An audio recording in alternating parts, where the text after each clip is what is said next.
The gun was 3 inches from Sophia Chen's sternum when time fractured into something slower than memory, thicker than thought. She could see the scratches on the barrel, could smell the gunpowder residue mixed with cheap cologne and desperate sweat, could hear the rain hammering East 23rd Street like thousands of tiny fists demanding entry to every locked door in Manhattan's Koreatown. Three masked men, black ski masks, amateur hour written all over them, and shaking hands and dilated pupils and movements too jerky to be anything but narcotics. The youngest held a sawed-off shotgun that looked too heavy for his rail-thin frame. 19, maybe 20. Track marks visible on his forearms where the sleeves rode up. The other two carried pistols. One was Latino, mid-20s, screaming in rapid-fire Spanish. The third stayed silent by the door, watching the street, his head swiveling back and forth like a broken security camera.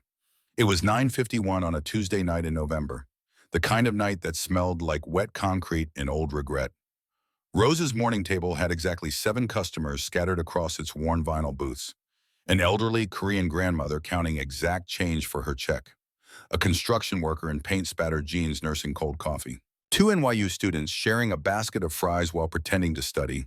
And in the back booth, the old man who came every Tuesday and Thursday at 9, who ordered green tea with no sugar and read his Korean newspaper in silence. Mr. Huang, that's all Sophia knew. 8 months of service, and she'd learned his name, his order, his routine. Nothing more. He was the kind of customer you didn't ask questions about. The kind whose stillness suggested violence the way clear skies sometimes promise hurricanes. The youngest robber had vaulted the counter before Sophia could even process what was happening. His voice cracked on every word. Open it now, all of it. The shotgun barrel pressed against the small of her back as her hands moved on autopilot, pulling open the register drawer with the muscle memory of 13 years in food service. $240. Singles, fives, a handful of 20s that wouldn't cover tomorrow's food delivery, wouldn't touch the mountain of medical bills upstairs, wouldn't save anyone from anything. The robber grabbed the bills with his free hand. His partners were arguing by the door. One wanted to check the back for a safe, the other wanted to run. Their voices rising, chemical courage crashing against animal fear. And then the youngest of them, the one with the pistol and wild eyes, noticed something else. The old man in the back booth. Mr. Huang sat perfectly still, his newspaper folded on the table beside his cup of cooling tea. He hadn't moved when the door burst open, hadn't flinched when the guns came out. He just sat there with his hands visible on the tabletop, his eyes calm as deep water, watching everything and nothing. The disrespect seemed to ignite something in the young robber. He crossed the diner in 4 quick steps and shoved the pistol directly into Mr. Huang's face. The words came out in Korean first, then broken English. Wallet, watch, everything, now. Mr. Huang stood slowly, very slowly.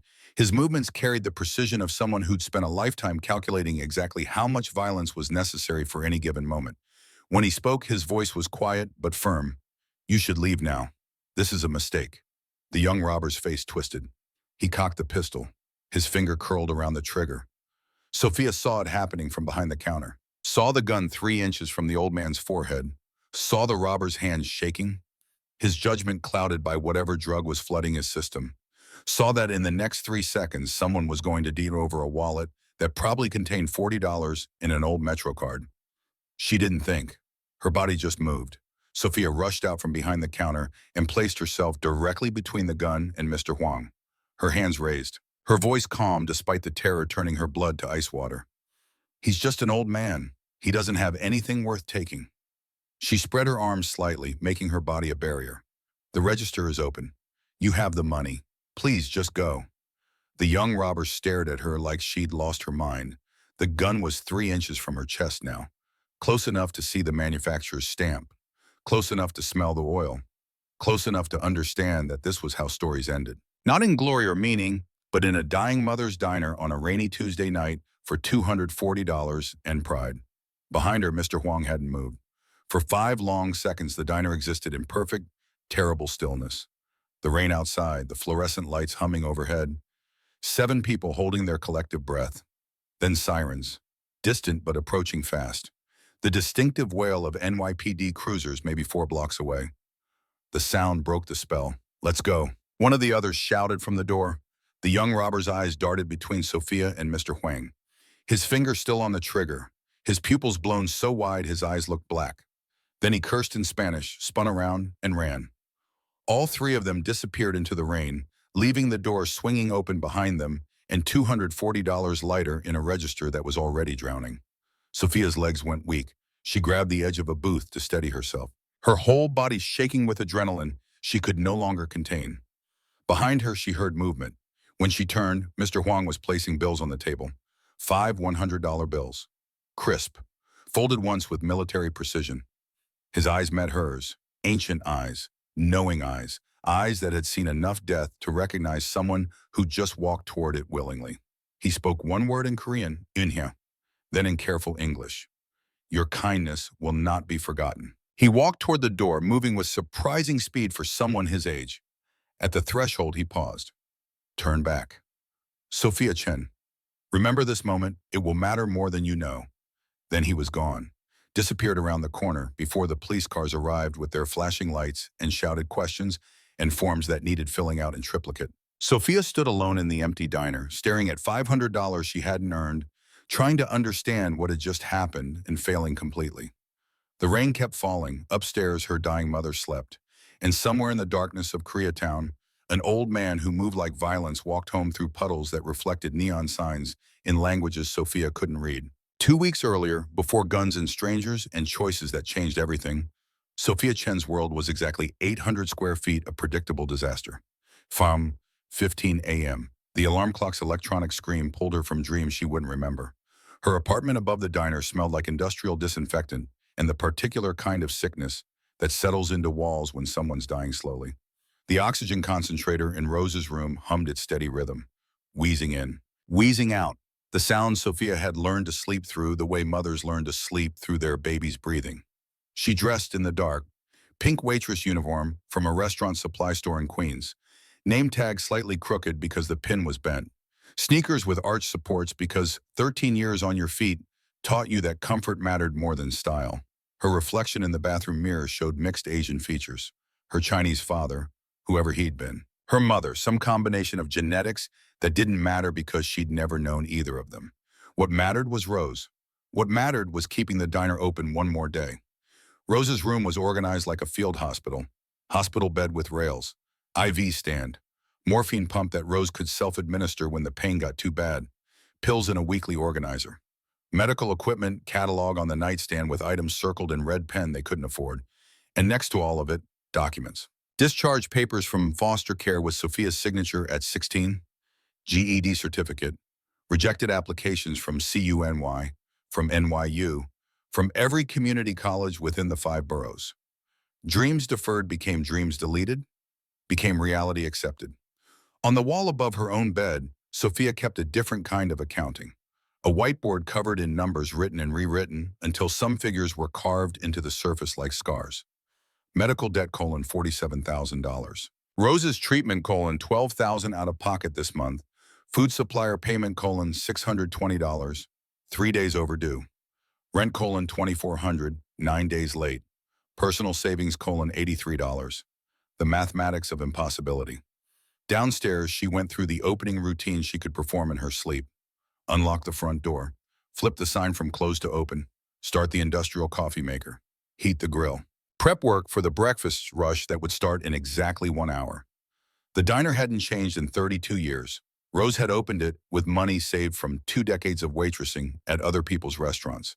She'd wanted a place where the coffee was always fresh, the portions always generous, and people were treated with dignity no matter what they ordered. The physical space told that story. Faded photographs on the walls showing Rose with her daughter, back in the 90s when the girl was maybe 12, both of them smiling in front of this same counter. Vinyl booths with cracks covered in duct tape. Formica countertop with cigarette burns from the previous owners. Everything worn but clean. Everything old but loved. Everything slowly dying like the woman upstairs. At 6 a.m. exactly, Sophia unlocked the door and flipped the sign. Her first customer arrived 3 minutes later. Mrs. Kim, 68 years old. Korean grandmother who'd been ordering the number 3.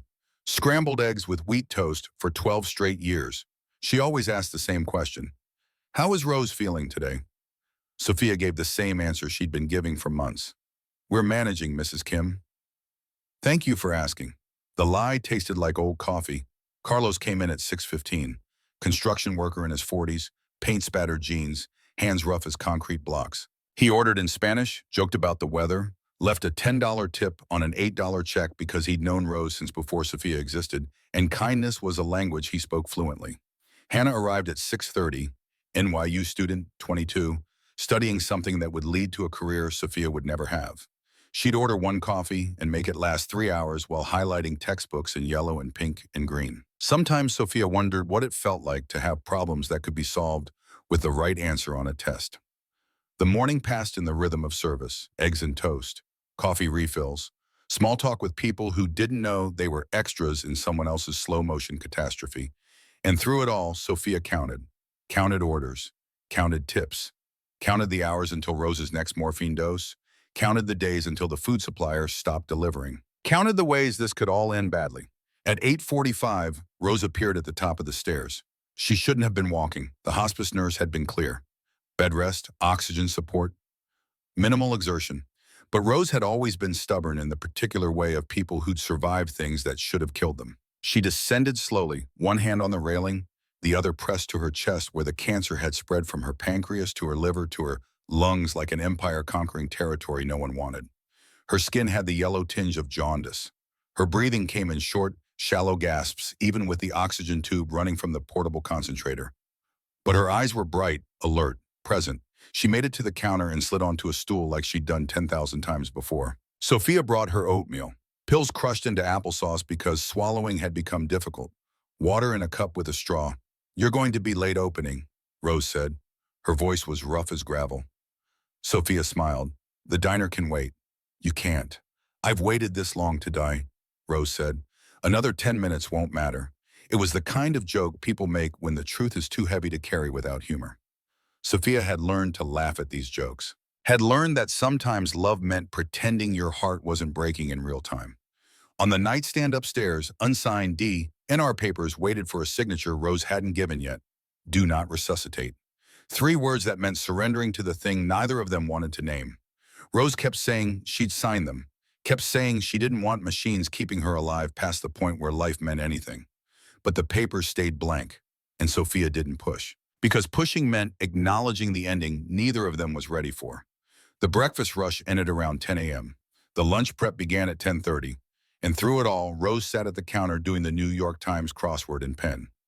Refusing help, refusing to go back upstairs, refusing to surrender another minute to the thing growing inside her.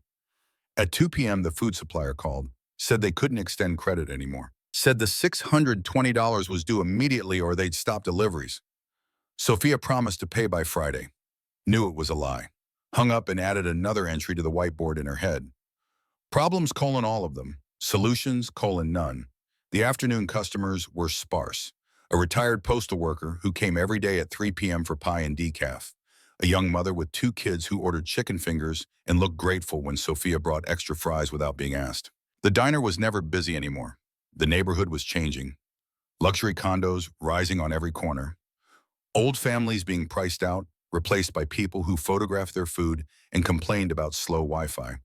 But Tuesday and Thursday nights at 9 p.m., Mr. Huang arrived like clockwork. He'd started coming 8 months ago. Always alone. Always the back booth, the one with the view of both doors and the street outside. He'd sit with his back to the wall, a habit Sophia recognized from somewhere she couldn't quite name. Military, maybe? Or something else. Something that taught men to never sit where they couldn't see threats coming. He ordered the same thing every time. Green tea, no sugar, occasionally a slice of toast if he stayed past 9:30. He read the Jungang Daily, a Korean newspaper Sophia had looked up once out of curiosity. He left exactly 15% tip, calculated to the penny. He never caused trouble, never made conversation beyond basic pleasantries. And yet there was something about him that made Sophia's instincts prickle with awareness. The expensive watch he hid under his sleeve. The scars on his knuckles that spoke of fights won or lost or survived. The perfect posture that suggested military bearing or dance training or something else entirely. The way young Korean men would sometimes bow deeply outside the window when they saw him, like he was someone important, someone respected, someone feared. And his eyes, ancient eyes in an old face, eyes that had seen enough to know when to be still and when to move, eyes that watched everything and revealed nothing. Once, maybe 3 months back, Sophia had spilled coffee. The cup tipped off her tray in that slow-motion way accidents happen, and before she could even react, Mr. Huang's hand shot out and caught it mid-fall. Reflexes too fast for a man his age. Too precise. He'd set the cup gently on the table and smiled. Accidents happen, he'd said in his careful English. But Sophia had seen his hand, steady as stone.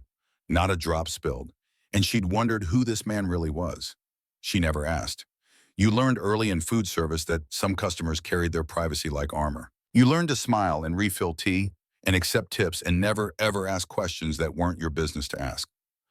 Mr. Huang was one of those customers, a mystery wrapped in politeness, a regular who existed in the space between familiar and unknown. Your mother, he asked once. She is resting well? As well as she can, Sophia had answered. Thank you for asking. Business is good today? Good enough. We're managing, always surviving. Always one disaster away from collapse, but still here, still open, still serving eggs and coffee to people who had their own disasters to manage.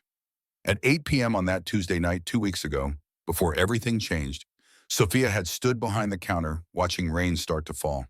The weather forecast had promised storms. The sky was making good on that promise.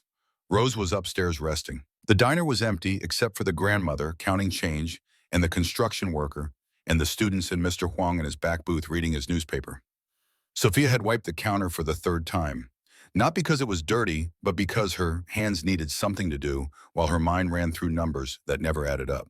13 minutes until closing. 13 minutes until she could lock up, go upstairs, check on Rose, make sure she'd taken her evening medications, make sure she was still breathing. The rain came down harder, steady, relentless.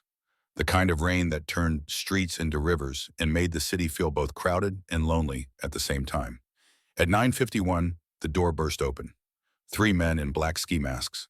And Sophia Chen's carefully managed world shattered into something she couldn't control, couldn't predict, couldn't survive without help. She didn't know she needed yet. The police arrived at 10:07 p.m. 2 detectives. Maria Santos, mid-40s, with tired eyes and a kind voice. Tom Walsh, 50s, skeptical in the way of men who'd seen too many statements that didn't match the evidence. They took Sophia's account in the dining room while crime scene techs photographed the register and dusted for prints that wouldn't matter. She described the robbers as best she could. Heights, builds, the track marks on the youngest one's arms, the Spanish curses, the nervous energy that screamed drugs and desperation. You're very brave, Santos said. Also very stupid. You could have died. He was just an old man, Sophia heard herself say. The words sounded hollow, insufficient. Like trying to explain why you'd jump into freezing water to save a drowning stranger. Some choices don't come from thought. They come from something deeper, something automatic, something you can't explain to people who weren't there. Walsh pulled up the security footage on his tablet. Grainy black and white video from a camera Rose had installed in 2003. The image quality was poor, but the sequence of events was clear. The door bursting open. The guns. Sophia stepping between the pistol and Mr. Huang. Walsh stopped the video, rewound it, played it again. The old man, he said. Who is he? A customer. Mr. Huang. He comes in twice a week.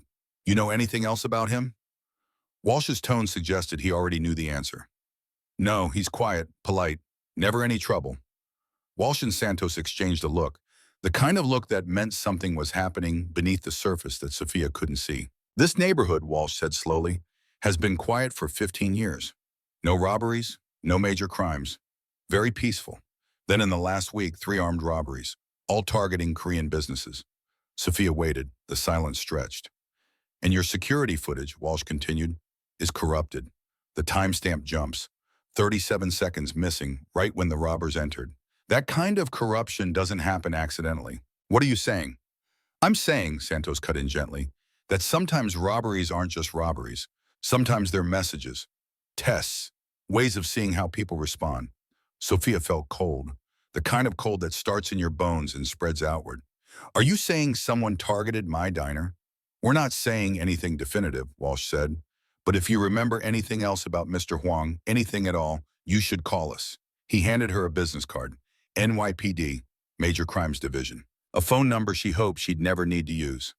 The detectives left around midnight. Sophia locked the door behind them, turned off the lights, and stood in the darkness of her mother's diner trying to process what they'd implied without saying. The $500 still sat on the back booth table where Mr. Huang had left it. Sophia picked up the bills, found something underneath, a small business card, cream-colored cardstock, Korean characters she couldn't read, and below that, a phone number. No name, no explanation. She pocketed the card and the money, climbed the narrow stairs to the apartment. Rose was asleep, her breathing rough but steady, the oxygen machine humming its mechanical lullaby. Sophia stood in the doorway for a long moment, just watching her mother's chest rise and fall. She'd come so close tonight, so close to leaving Rose alone. In her own room, Sophia showered, checked the locks twice, lay in bed staring at the ceiling while her mind replayed the gun barrel 3 inches from her sternum, the old man's steady eyes, the detective's careful implications. She counted sheep, counted breasts, counted the ways her life felt like it was spiraling into something she couldn't see clearly yet, but could sense approaching like storm clouds on a horizon. Sleep finally came around 3 a.m., restless, interrupted, full of dreams about drowning in deep water while someone watched from the shore, not helping, just watching, waiting to see if she'd save herself. The alarm screamed at 5:15 a.m. Sophia moved through the morning routine on autopilot. Downstairs by 5:45. Coffee started, grill heating. The rain had stopped overnight, leaving the streets slick and quiet in that brief window before the city woke up and remembered it was supposed to be loud. At 6:47 a.m., a black Escalade pulled up outside. Sophia looked up from the coffee maker, watched through the window as 5 men stepped out, all Korean, all dressed in dark suits too formal for a Wednesday morning in Koreatown, too expensive for this neighborhood. They moved with identical precision, like dancers who'd rehearsed the same choreography 10,000 times until it became instinct. Two took positions flanking the diner's front door. One walked to the corner and stood watching the intersection. The other two disappeared around back toward the alley. Within 30 seconds, Sophia's diner had been surrounded by men who looked like they were guarding the president. Mrs. Kim approached at 6:49, saw the men, hesitated, turned around and walked away. First customer lost. Carlos did the same thing. Crossed the street instead of entering. Second customer lost. Hannah didn't even slow down, just kept walking with her head down and her backpack clutched tight. Third customer lost. By 7 a.m., the diner should have had 8 customers. Instead, it had 0 and 5 armed guards standing watch like sentries at a fortress. The door opened. The oldest of the men stepped inside. Maybe 50. Gray temples, a scar that bisected his left eyebrow, puckered and white with age. He walked with a slight limp, favoring his left leg, the kind of limp that spoke of old injuries from wars Sophia was too young to remember. He bowed, a precise, formal gesture that felt imported from a different culture, a different set of rules. Miss Sophia Chen, his voice was gravelly but gentle. My name is Nam Vincent. Huang Michael has sent us to ensure your safety. We will be here during all business hours. Sophia set down the coffee pot carefully, her mind struggling to process the words that didn't make sense strung together in that order. I'm sorry. Who sent you? Huang Michael, the son of the man you protected last night. Mr. Huang! Sophia's voice came out smaller than she intended. I don't understand. I don't need protection. The police already came. You saved Huang Taijin's life. Vincent's expression didn't change, but something in his tone shifted, became almost gentle. In Korean culture, when someone saves a life, it creates unhee, debt of grace. Our family's debt to you is infinite. The words landed like physical objects.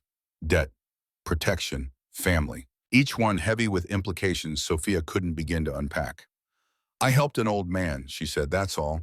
I don't want anything. I don't need guards. Nevertheless, Vincent said quietly, we remain. This is not negotiable. You cannot refuse our presence. He paused. For the first time, something almost like sympathy crossed his weathered face. To abandon you now would bring profound dishonor to Huang Michael and profound shame to his father. In our culture, such debts transcend preference. He bowed again, deeper this time. We understand this is uncomfortable, but we cannot leave. Our honor demands we protect you. He returned to his position outside. Sophia stood frozen behind the counter, watching through the window as her struggling diner transformed into something else. Something guarded, something marked, something that would drive away every customer she had left. She heard a sound on the stairs, turned to see Rose descending, moving slower than yesterday. One hand on the railing, the other pressed to her chest. Her face had gone pale, paler than usual. When she looked at the men outside, her expression crumpled into something close to terror. "Oh God," Rose whispered. "Oh God, Sophia, what did you do?" Sophia crossed the diner in 3 quick steps and helped Rose to the nearest booth. Her mother's breathing had gone ragged, each inhale a struggle, each exhale a surrender. The oxygen tube snaked from the portable concentrator, its mechanical wheeze providing rhythm to Rose's panic. "Mom, sit, please." Rose collapsed onto the vinyl seat. Her hands were shaking. Not the tremor of illness, but the tremor of fear. The kind of fear that lives in your body long after the thing that caused it has disappeared. She looked at the men outside, then at Sophia, and her eyes filled with something Sophia had never seen there before. Not just fear, terror. "Do you know what you've done? I helped an old man. That's all I did." Rose gripped Sophia's hands across the table. Her fingers were cold despite the warmth of the diner. "Baby, you don't understand. These people, they own you. They'll use you. And when you're not useful anymore, when you become a liability instead of an asset, they'll erase you like you never existed." The words came out in gasps. Rose pressed one hand to her chest. The other stayed locked around Sophia's wrist. "My first husband, David." Rose's voice dropped to barely above a whisper. "I never told you everything. He worked for the Westies, Irish mob in Hell's Kitchen. Back in the 80s when this city was different, when you could disappear and no one would ask questions." Sophia had known about David, knew he'd died before Rose's daughter was born, knew it had been violent. But Rose had never spoken details, had kept that part of her past sealed like a tomb no one was meant to open. He testified against his boss, got into witness protection. They promised us safety, new names, new lives. Rose's eyes were distant now, seeing something 20 years gone. It lasted 6 months. Then one morning he went to the supermarket for milk and eggs. Someone had wired his car. They found pieces of him 3 blocks away. "Oh God, Mom, I was 5 months pregnant." Rose touched her stomach reflexively, remembering the life that had been there. Sarah was born premature, spent 2 months in NICU, and I spent 30 years running from that world, moving cities, changing jobs, never staying anywhere long enough for anyone to remember my name. Until I came here, until I thought maybe I'd run far enough. She looked at Sophia with fierce intensity. "These people, they don't protect you out of kindness. They protect you because you're valuable to them. And when you stop being valuable, or when protecting you becomes too expensive, they cut their losses. We need to leave, right now. We can get on a bus, go to my cousin in Chicago." Sophia felt something break inside her chest, the kind of break that doesn't heal clean. "With what money, Mom? Your treatment on Friday cost $12,000. We have $83 total. The food supplier is cutting us off. We're 9 days late on rent. The mathematics don't work. Then let me die." The words hung in the air between them like smoke after gunfire. "Don't trade your life for my extra months," Rose said. "I'm 65. I've had my time. You're 29. You have everything ahead of you. Don't let them take it. I'm not losing you." Sophia's voice came out fierce, harder than she'd intended. "You pulled me out of foster care when no one else wanted me. You gave me a name, a home, a life. You taught me that when someone needs help, you help them. That's all I did. I helped." Outside, the guards stood motionless, silent, watching. Inside, 2 women held hands across a table in an empty diner, and neither one knew how to save the other from the choices they'd already made. They sat like that for a long time. Eventually, Rose's breathing grew more labored. The effort of coming downstairs, of processing what the guards meant, had cost her more energy than she had to spare. Sophia helped her back upstairs, settled her in the recliner by the window with the oxygen tube in place and medications within reach. "Rest," Sophia said softly. "I'll bring you tea in an hour." Rose caught her wrist. "Be careful, baby. Please." "I will." But as Sophia descended the stairs back to the empty diner, she wondered what careful looked like when you'd already stepped between a gun and a stranger, when guards surrounded your business like you were someone worth killing, when every choice led deeper into something you couldn't see clearly yet. The morning passed in eerie silence. No customers came. The guards remained. At 10:30, a different sedan pulled up. Newer than the first, sleeker, black paint so pristine it looked liquid. The guards outside straightened immediately, a choreography of respect that told Sophia whoever was in that car outranked them significantly. The rear door opened. A man stepped out, and even from inside the diner, Sophia could feel the shift in atmosphere. He was younger than she'd expected, late 30s maybe. Tall, lean build, the kind of frame that suggested someone who ran or trained or spent time maintaining what nature had given him.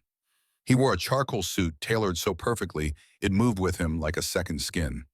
Dark hair styled with precision, sharp cheekbones, dark eyes that scanned the street with the tactical assessment of someone who'd spent a lifetime calculating threats. Vincent opened the door before the man had to reach for it. When he entered, the air pressure seemed to change. He moved toward the counter with the kind of confidence that suggested he'd never question whether a space belonged to him. Miss Chen, his English was perfect, barely accented. I'm Huang Michael. I apologize for not coming sooner. He gestured toward the nearest booth. Not asking, not quite commanding, just the presumption that she would sit. Sophia considered refusing on principle, but something in his expression, not threat exactly, but a kind of patient inevitability, made her slide into the booth. He sat across from her. Up close, she could see more details. Dark circles under his eyes that suggested he slept as poorly as she did. Hands that were manicured but showed faint calluses across the knuckles, as if he'd done violence recently enough that the skin hadn't fully healed. A Rolex Submariner on his left wrist, expensive but not ostentatious. Italian leather shoes that probably cost more than 3 months of her rent. You saved my father's life, Michael said without preamble. In my culture, this creates yunhe, debt of grace. It's not transactional. I can't write you a check and consider us even. The debt exists until I've ensured your safety, your well-being, your protection from any harm that might come because you showed kindness to my family. Sophia kept her voice level. I don't want to be part of your world. I understand. He didn't sound offended, just matter of fact. But what you want is unfortunately irrelevant to what I must do. To abandon you would dishonor my father and undermine my authority. Every organization in this neighborhood is watching to see how I respond to someone helping my family. If I do nothing, it signals weakness. Weakness invites war. War brings bodies. So I'm a symbol. Michael paused. Something shifted in his expression. Something that looked almost vulnerable. You're a person who acted with extraordinary courage, he said quietly. And yes, that makes you symbolically important. But my father hasn't spoken this much in 2 years. He came to my apartment Tuesday night and talked for an hour about how you didn't hesitate. How you looked at him like he was just an old man who needed help, not what he'd been. He leaned forward slightly. He said, you have, Zhang, the capacity to care for people, not because you owe them, but because their humanity calls to yours. Protecting you isn't about control, Miss Chen. It's about honoring the only good thing that's happened to my father in 5 years. The unexpected intimacy of the confession caught Sophia off guard. Michael seemed to register her reaction. He reached into his jacket and withdrew an envelope, placing it on the table between them. $15,000, he said, for lost revenue. Your customers won't return while my guards are present. This should cover the gap until the situation stabilizes. Sophia stared at the envelope like it might explode. I can't accept that. You can and you should. His tone was gentle but firm. Your mother needs treatment. This cafe needs to stay open. Pride is a luxury neither of you can afford right now. Sophia's hand moved toward the envelope, then stopped. Michael's hand covered hers before she could withdraw it. The touch was brief, unexpected. His palm warm against her knuckles. Both of them froze. For 3 seconds, neither moved. Sophia felt the contact like an electric current, something that traveled from his skin to hers and settled somewhere behind her ribs. Michael withdrew his hand carefully, as if he'd felt something unexpected too, something he hadn't planned for. Keep it, he said. His voice was slightly rougher than before. For your mother's treatment, for rent, for whatever you need. I won't be owned by you or anyone, Sophia said quietly. Something flashed in his eyes. Respect maybe, interest, something that made the air between them feel charged. I wouldn't want to own you, Michael said. That would destroy what makes you worth protecting. He stood, smoothing his jacket. The guards will remain during business hours. If you need anything, tell Vincent. He'll contact me directly. He moved toward the door, then paused, turned back. Sophia. The way he said her name, just her first name without the formal Miss Chen, sent unexpected warmth through her chest. Thank you for my father. Then he was gone, the sedan pulling away smoothly, leaving only the guards and the envelope and the ghost of his touch still warming her hand. The next morning, Sophia unlocked the diner at her usual time, reached for the light switch. That's when she saw them, playing cards, one on every table, 12 tables, 12 cards, ace of spades. each one placed face up in the exact center, aligned with eerie precision. Her hand froze on the light switch. Someone had been inside. While she slept upstairs with her dying mother, strangers had walked through her cafe, touching her tables, leaving their message. Vincent saw her face through the window. His entire posture changed. Phone out, rapid Korean. Then he was inside. He didn't touch the cards, just photographed each one, his expression carved from stone. When did you last lock up? 10 p.m. I checked every lock twice. Sophia's voice sounded distant to her own ears. They weren't here. 20 minutes later, Michael's sedan arrived. He moved through the cafe like a crime scene investigator. Gloved hands, evidence bags, that focused intensity that made the air feel thinner. Sophia watched him collect the cards one by one. What does it mean? Michael set the final evidence bag on the counter. When he looked at her, something in his eyes made her pulse quicken. The robbery wasn't random. His voice was quiet, controlled, dangerous. It was reconnaissance. A rival organization testing whether my father still has protection, whether the Huang name still means something. He held up one of the cards. Ace of Spades, death or challenge in Chinese culture. 12 cards means 12 days before they escalate. The words landed like ice water. Escalate how? They're testing whether my protection of you is real or performance. He paused. You prove the Huang family still has people willing to die for us. That makes you strategically valuable. And in my world, valuable things get stolen or destroyed. I'm bait. You're a person caught in something you didn't choose. For the first time, she heard frustration in his voice directed at himself. This is my fault. I made your protection visible, and visibility creates targets. His phone was already out. I'm doubling the guards. Overnight surveillance. The cafe becomes neutral ground, official. Violence here brings retaliation from every organization, not just mine. Will that work? The half-second pause before he answered told her everything. Nothing is guaranteed, but I will do everything in my power to ensure you survive my father's gratitude. The next week was a countdown. Guards doubled to 10, rotating shifts, always watching. Regular customers stopped coming entirely. Mrs. Kim crossed the street when she saw the guards. Carlos didn't show up at all. Hannah started going to the Starbucks 3 blocks away. Revenue didn't just drop, it collapsed. Sophia did the math every night, 6 more days until the 12 ran out. $400 in the register. Rose's treatment in 4 days. The numbers never worked. On day 8, something unexpected happened. Taejin returned. He entered at 2 p.m. when the cafe was empty except for Sophia wiping tables that didn't need wiping, just to keep her hands busy. He looked older than she remembered, frailer, moving with the careful steps of someone whose body had started betraying him. Miss Sophia, his voice was gentle. I wonder if I might speak with your mother. Sophia's first instinct was no. Rose was having a bad day. The stairs were impossible. The oxygen wasn't enough. The pain medication made her foggy. But something in Taejin's expression stopped her. A gentleness, a recognition of shared mortality. She's upstairs. I'll take you. Rose was in the recliner by the window, oxygen tube in place. A crossword puzzle she was too tired to finish in her lap. When Sophia brought Taejin to the door, Rose's first reaction was fear. Then something else. Recognition, maybe. Of what? Sophia couldn't say. Mrs. Chen? Taejin bowed slightly at the doorway. I am Huang Taejin.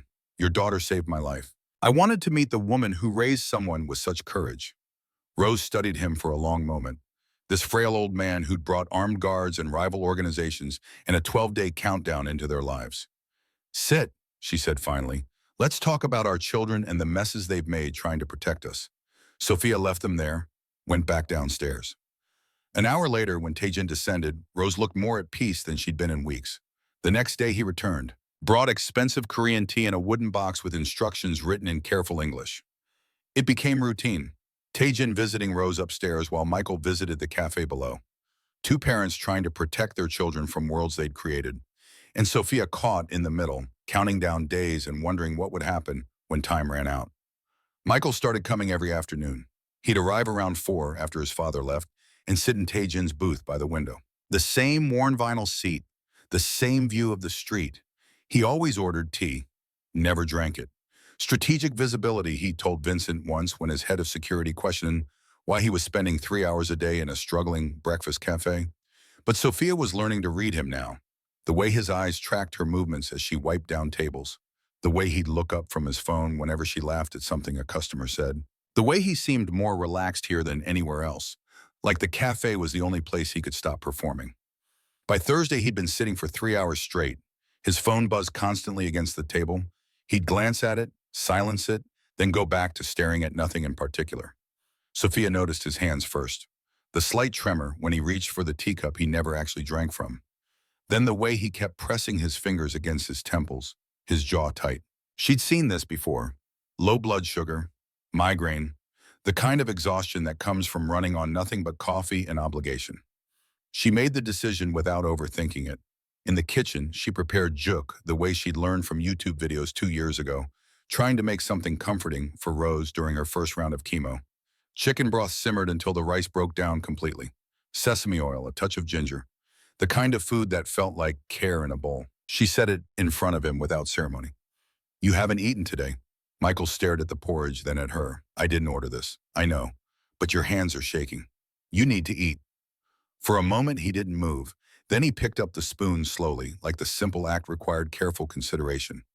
One bite, his entire posture changed. The rigid control that he wore like armor, the straight spine, the measured breathing, the careful neutrality of his expression, all of it softened into something vulnerable. "My grandmother used to make this." His voice was quiet, almost reverent. "Every Sunday morning. She died when I was 12, and I haven't had this since. No one's made this for me since." "Is it close," Sophia asked, "to how she made it?" "It's perfect." The way he said it, like the word meant more than the recipe, more than the food, made something shift in Sophia's chest. They sat in silence while he ate. She refilled napkin dispensers at the next table, but she was acutely aware of him. Every spoonful, every breath. When he finished, he set down the spoon with precision. "Why did you do that?" "Make this for me?" Sophia turned to face him. "You look like you needed taking care of. That's what people do. They see someone struggling, and they help. In my world, nothing is given without expectation of return. Then your world sounds exhausting." Michael laughed, actually laughed. The sound startled out of him, genuine and unguarded. "It is, every day for 20 years. He looked at her with an expression she couldn't fully decode. "You keep doing that, treating me like I'm just a person.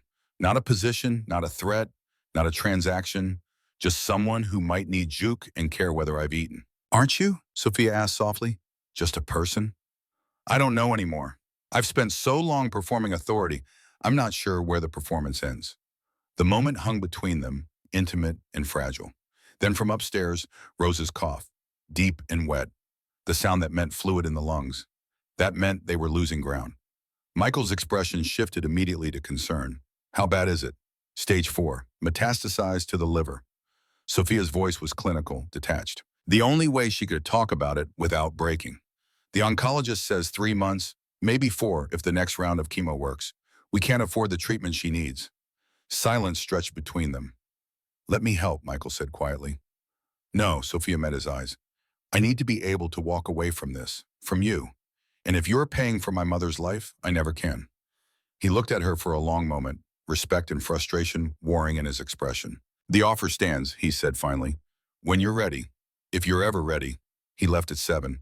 Sophia watched his sedan pull away and told herself the hollow feeling in her chest was just exhaustion. Day 11 arrived with false calm, the kind of calm that makes soldiers nervous because it means something's coming. At 3 p.m., a black SUV pulled up outside, different from Michael's sedan, bigger, tinted windows that reflected the afternoon sun like mirrors. 4 men stepped out, business casual, polo shirts and pressed khakis, like they were heading to a golf course in Westchester. But their movements were too coordinated, too watchful. Vincent's phone was out before they'd settled into their seats. The oldest of them, Chinese-American, maybe mid-40s, with wire-rimmed glasses that made him look like an accountant, raised a hand in a peaceful gesture. "Just coffee. 4 cups. Black." Sophia's hands didn't shake as she poured. 13 years of customer service had taught her how to perform calm, even when your pulse was racing. She set the cups down. They thanked her politely. To anyone watching, it looked like 4 businessmen grabbing coffee before work. But the air in the cafe had changed. The few remaining customers were eating faster, avoiding eye contact, paying their bills and leaving. 12 minutes later, Michael's sedan pulled up so fast it jumped the curb slightly. He entered, and the temperature seemed to drop 5 degrees. He didn't look at Sophia, didn't acknowledge Vincent, just walked directly to the table where the four men sat and took the empty chair. Lou Raymond, Michael said. His voice was cordial, pleasant even, but something underneath it made the words feel dangerous. You're outside your usual territory. The man with wire-rimmed glasses smiled. The kind of smile you'd see in a business meeting right before someone suggests restructuring your department. Huang Michael, just coffee. Your establishment has excellent reviews on Yelp, one of Raymond's men added helpfully. 4.7 stars. Michael didn't smile back. Koreatown has mutual understandings about neutral spaces. This cafe is one of them. I'm sure you're aware. Of course. Raymond took a sip of coffee. Though I have to say, protecting civilian assets can be expensive, especially when those assets have become, shall we say, symbolically important. One has to wonder if the cost is really worth it. The threat was delivered in the same tone someone might use to discuss quarterly earnings. Michael stood slowly, walked around the table, stopped behind Sophia, who was frozen near the counter, and placed his hand on her shoulder.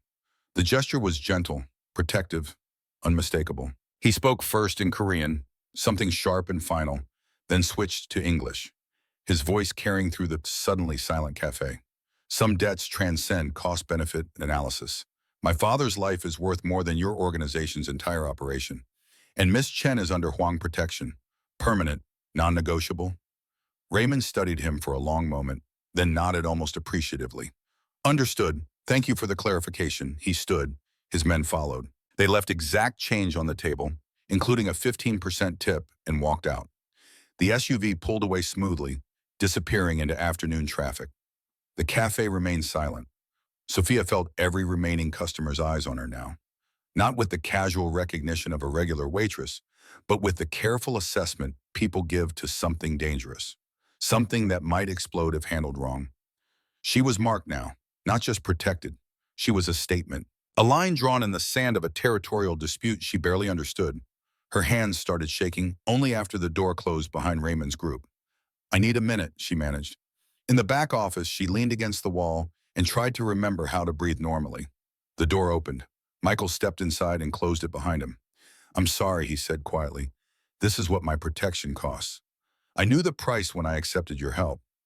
No. He moved closer and she could see the tension in his jaw, the barely controlled fury still radiating off him.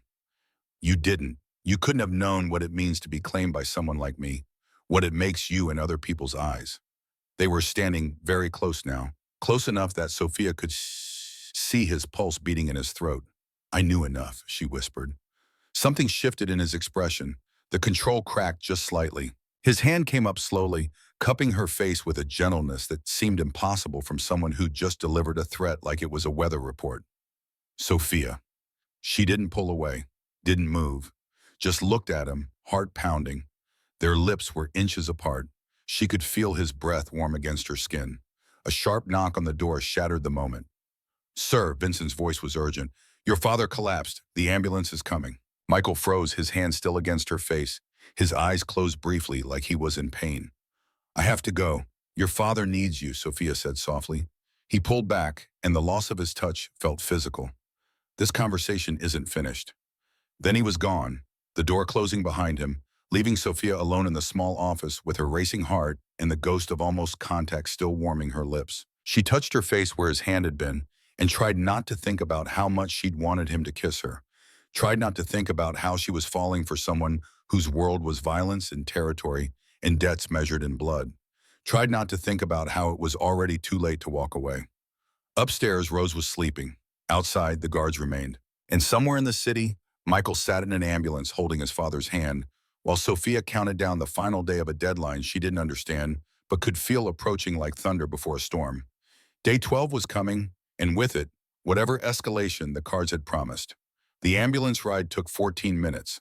Michael held his father's hand while paramedics worked with efficient calm, calling vitals to the hospital, preparing for what came next. Tajan's eyes were open but unfocused, his breathing shallow behind the oxygen mask. When he tried to speak, Michael leaned close.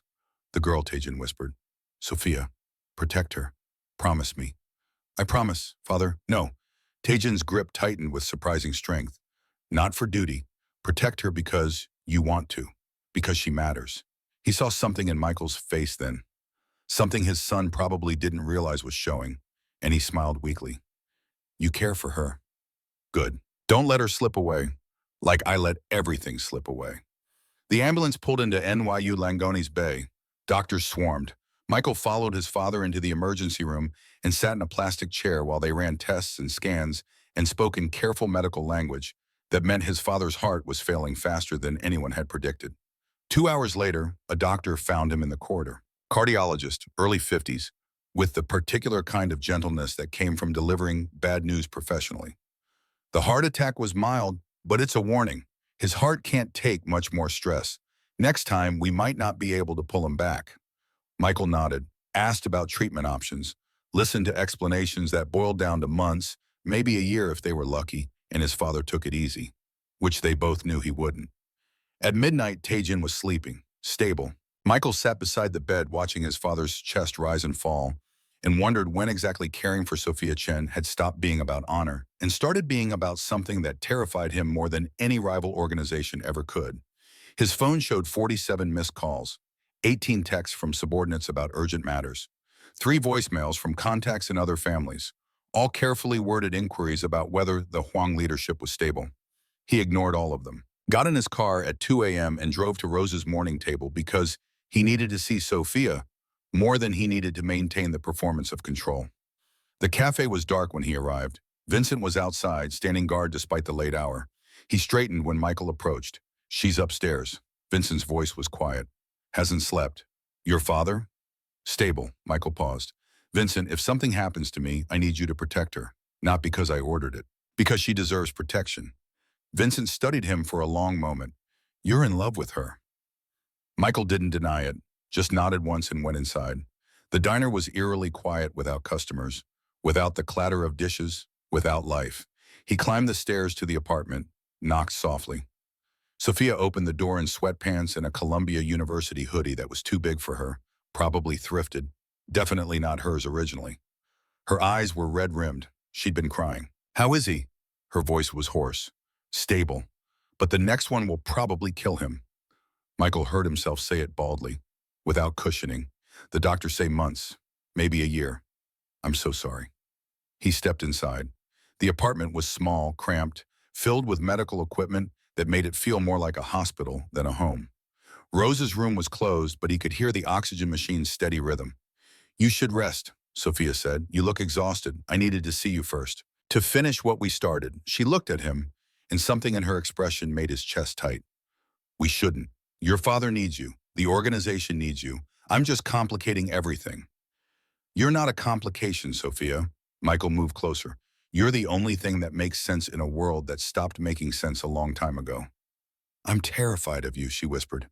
"Not because you're dangerous, because of how you make me feel." "How do I make you feel?"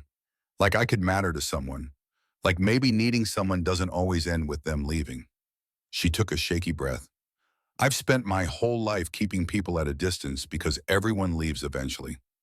Foster homes, social workers, people who said they cared but disappeared when it got hard.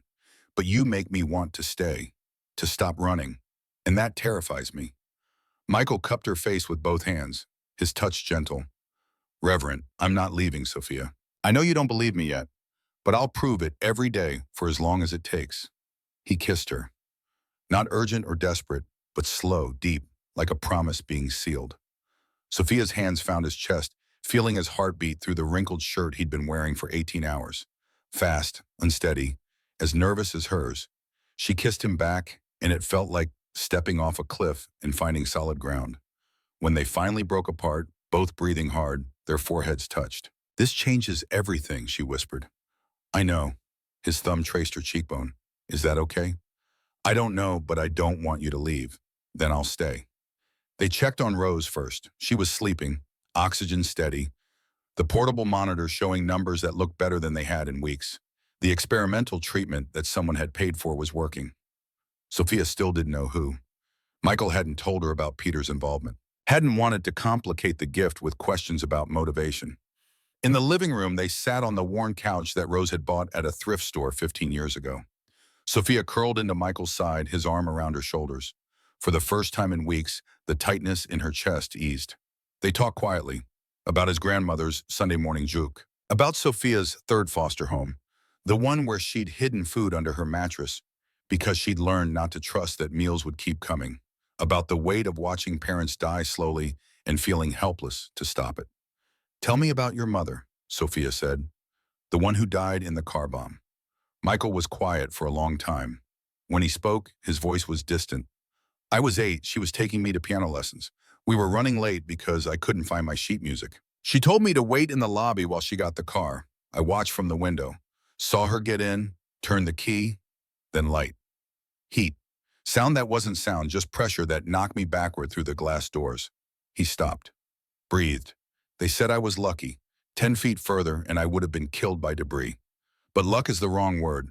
My mother died because I was slow finding sheet music, because we were late, because someone wanted to send my father a message, and she was the easiest target. That's not your fault, I know. But knowing doesn't make it feel different. Michael's arm tightened around her. My father became harder after that, colder. The man you met, the one who reads newspapers and drinks tea, that's who he became after he retired. But before, he was something else, something I had to become too, to survive in his world.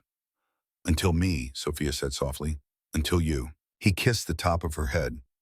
You make me remember who I was before I learned to be what I had to be. They fell asleep like that, tangled together on the couch, and for the first time in months, neither of them startled awake at every sound. Just peace. Just this. Just each other. Morning came too soon. Michael woke at 6 a.m. to his phone vibrating with increasing urgency. 15 missed calls from Peter. 3 from Vincent. 1 text that made his blood cold. Emergency meeting. Now. Your distraction is killing us. Sophia was still asleep, her head on his chest, one hand curled in his shirt. He extracted himself carefully, left a note on the coffee table. Had to handle business. I'll call you later. Last night meant everything. He was in his car when Vincent called. The older man's voice was tense. Sir, Peter has called the senior members together. He's pushing for a vote. Says your protection of the girl is making us vulnerable. Michael's jaw tightened. Where? Tribeca office. 1 hour. I'll be there. He hung up and drove through empty morning streets, the city still half asleep, and tried to prepare for what was coming. Peter had been his second in command for 12 years, his childhood friend before that. They'd grown up together, fought together, built the organization into what it was together. But friendship had limits when power was at stake. The Tribeca office was in a high-rise with floor-to-ceiling windows overlooking the Hudson River. The kind of place where tech startups pitch to venture capitalists and lawyers billed by the minute. Michael arrived to find Peter and 3 senior members already seated at the conference table. Peter stood when Michael entered, bowed slightly. Thank you for coming. You said it was urgent. Michael remained standing. A subtle power move. So speak. Your protection of the waitress has made us look weak. Peter's voice was measured, professional. Rivals are testing boundaries everywhere because they think you're compromised. Lou Raymond's people are pushing into our territory. The Russians are asking questions about leadership stability. The Yakuza are watching to see if we respond. I'm not compromised. I'm fulfilling a debt of honor. You're sleeping at her apartment. Peter's tone didn't change, but the words cut like knives. Everyone knows this isn't Yunhee, Michael. It's weakness. The temperature in the room dropped. Michael's voice went dangerously quiet. Be very careful what you say next. Peter didn't back down. I've known you since we were 10 years old. I've followed you through everything, every decision, every risk, every war. But this woman is going to get you killed. And when you die, the organization dies with you. He gestured to the senior members. We've discussed it. You need to choose. The organization or the girl. You can't have both. Silence. Michael looked at these men who'd served his family for decades. Men who'd bled for the Huang name, who'd built their lives around loyalty to his father's empire. He thought about Sophia making juke because he looked tired. About her stepping in front of a gun without hesitation. About falling asleep on her couch for the first time in 20 years without the weight of performance crushing his chest. Then I choose her. Shock rippled through the room like a physical wave. I'll maintain leadership responsibilities, Michael continued, his voice steady. But my personal life is not negotiable. Sophia Chen is under Huang protection. Permanent. Anyone who touches her answers to me personally. He met each man's eyes in turn. And if that makes me look weak to rivals, they're welcome to test me. I promise they won't like the result. He walked out without waiting for a response. Behind him, he heard Peter's voice, low and angry, speaking to the others in rapid Korean. But Michael was already gone, already calculating how many people he could trust, how many would follow Peter instead, how quickly everything he'd built could collapse. His phone rang. Vincent, sir, we have a problem. Rose Chen collapsed. Ambulance is taking her to NYU Langone. Sophia is with her. Michael's car was already moving before Vincent finished speaking. The hospital corridor smelled like disinfectant and desperation. Michael found Sophia in a plastic chair outside the emergency room, her arms wrapped around herself, shaking. He sat beside her without a word. After a moment, she leaned into him. The tumor grew 40% in 10 days, she said. Her voice was flat, shock-talking. The cancer is aggressive. Standard chemo isn't working. They say she has 2 weeks without the experimental treatment. Maybe 3. The treatment costs $180,000 for 3 months. Must start within 72 hours. I'll make the payment. Sophia pulled back to look at him. I can't let you do that. I'll never be able to pay you back. I don't want you to pay me back. Then what do you want? Michael took her hands. I want you to let me help because I care about you. Because in a world full of transactions and violence and debts measured in blood, you're the only thing that feels real. You don't even know me. I know you stepped in front of a gun for a stranger. I know you make juke for someone who looked tired. I know you count every dollar 3 times because you've been hungry. I know enough. Tears were streaming down Sophia's face now. I'm afraid if I let you help, I'll need you. And needing people is how you get hurt when they leave. I'm not leaving. He was leaning in to kiss her when footsteps approached. Fast, urgent. Vincent appeared, his expression grim. Sir, your father. He's coding. Michael was torn for one terrible second. Sophia or Tae-jin? Then Sophia pushed him away gently. Go. Your father needs you. This conversation isn't finished. I know. She managed a small smile. Go. He ran, found his father's room, doctors working, crash cart, the high-pitched whine of a defibrillator charging. Clear. Tae-jin's body jerking. Again. Clear. Nothing. Again. And then impossibly a heartbeat. Weak but there. The doctor's relief was palpable but tempered. He's stable. But barely. It's only a matter of time now. Days. Maybe a week. You should prepare yourself. Michael sat beside his father's bed and wondered how you prepared yourself to lose the only parent you had left. The only person who'd understood the weight of the world Michael carried every day. When he returned to find Sophia an hour later, she was gone. Vincent stood in her place. She went home, Vincent said quietly. But someone else came while you were with your father. Who? Kang Peter. He paid for Rose's treatment. $180,000. Transferred immediately. Michael felt cold. Why would Peter do that?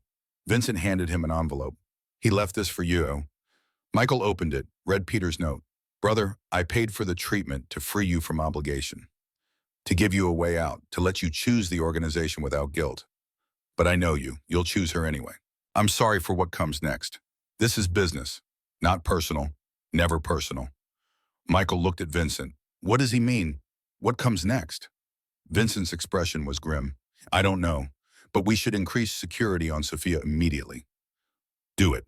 Michael's mind was already racing. Peter had paid for Rose's treatment. Why? Not out of kindness. Peter didn't operate that way. To remove leverage?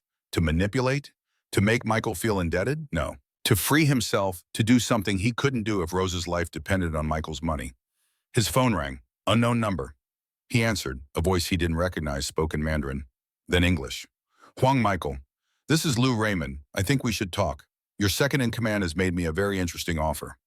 The meeting was set for midnight, neutral ground, a warehouse on the Brooklyn waterfront that technically belonged to no one, which meant it belonged to everyone. Michael arrived with Vincent and 2 others he absolutely trusted. Raymond was already there with his own security. They met in the center of the empty space. Concrete floors, exposed beams, the smell of salt water and rust. You wanted to talk, Michael said. So talk. Raymond smiled, pushed his wire-rimmed glasses up his nose. Your friend Peter came to me 3 days ago. Said you'd become weak, distracted, that the organization needs strong leadership. He offered me 30% of your territory if I help remove you. Michael's face betrayed nothing. And you're telling me this because I'm not interested in his offer. Raymond's tone was conversational. I have children, Mr. Huang, 3 daughters, and I remember what it's like to care about someone so much you'd burn the world down to keep them safe. He paused. My youngest daughter died 2 years ago. Leukemia. She needed a bone marrow transplant. I begged your father for help accessing a donor through his medical connections. He refused. Said I wasn't family. She died 3 months later. Michael went still. I didn't know. Of course not. You were busy consolidating power after your father retired. Raymond's voice was sad, not angry. Everything I've done since, taking territory, building my organization, it's been to make sure no one else's child dies because they're not connected enough. He looked at Michael directly. Your father was wrong to refuse me, but you're different. You protected that girl not because she's useful, but because she's good. That's rare in our world. Maybe worth protecting. What do you want? Nothing, Raymond spread his hands. Just for you to know that Peter is coming for you, tonight. He's at your father's hospital room right now. Thought you should know. Michael was already running before Raymond finished speaking. NYU Langone was quiet at 1 a.m. Michael took the stairs 3 at a time, burst into the corridor, saw Peter standing outside Taejin's room, gun drawn. Peter turned. For a moment, grief flashed across his face. I'm sorry, Michael. I really am. You're working with Raymond. Was. Until he called you instead of helping me. Peter's jaw tightened. You were my brother, but you chose a woman over everything we built. That's not leadership. That's suicide. My father is in that room. I know. Peter raised the gun. And I'll make it quick. Painless. He won't even know. Then you, then her. Clean succession. Vincent takes over. Organization survives. Michael moved before Peter could fire. Disarmed him in 2 moves, training and instinct and rage combining into something efficient and brutal. They fought in the corridor. No witnesses. Just 2 men who'd grown up together destroying each other over different definitions of loyalty. Peter was good, but Michael was better. Always had been. He had Peter on the ground, arm twisted behind his back, when Vincent arrived with hospital security. Peter was arrested, taken away shouting about how Michael was killing them all, how weakness would destroy everything. Michael didn't watch him go, just went into his father's room. Taejin was awake, had seen everything through the window. You chose well, he said softly. The girl over the empire, love over power. I'm proud of you. Rest, father, you need to rest. But Taejin was already closing his eyes, and Michael knew in the way you know things that haven't happened yet but will, that his father wouldn't wake up again.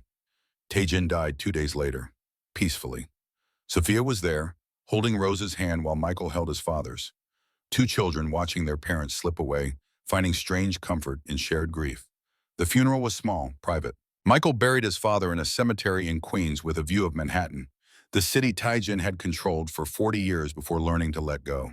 Rose's treatment was working. The cancer was shrinking. Slowly. Not a cure, but a reprieve. Weeks becoming months, becoming maybe years. Sophia sat with her mother in the hospital and counted small victories. Michael stepped back from active leadership. Promoted Vincent to head of operations. Stayed on as advisor, but spent his days at the diner, learning to make coffee, burning himself repeatedly on the espresso machine, discovering that a life without constant violence was actually something worth having. 6 months later, Rose came home. Wheelchair-bound but alive.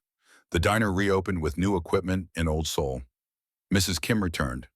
Carlos, Hannah. Slowly, carefully, life knit itself back together into something resembling normal. On a Sunday morning, Sophia made juk. 4 bowls, 1 for Rose, 1 for Michael, 1 for Vincent, who'd become something like family, and 1 for herself. They sat at a table together and ate in comfortable silence. Outside, the guards were still there. Discreet now, part of the neighborhood. Inside, 4 people who'd survived things that should have killed them found something unexpected. Home. But across the street, barely visible in morning shadows, Lou Raymond sat in his car watching. He made a phone call, spoke quietly in Mandarin. Phase 2, he said, begin. Then he drove away, leaving the question of whether protection was permanent or just postponed, hanging in the air like smoke after gunfire. Some debts, after all, were never fully paid. Some stories never truly ended. They just paused between chapters, waiting for the next storm to arrive. And in Manhattan's Koreatown, where old worlds and new collided every day, where kindness could start wars and love could end them, Sophia Chen poured coffee and smiled at customers and tried not to think about the man in the car across the street who'd watched them with the patience of someone who knew exactly how to wait.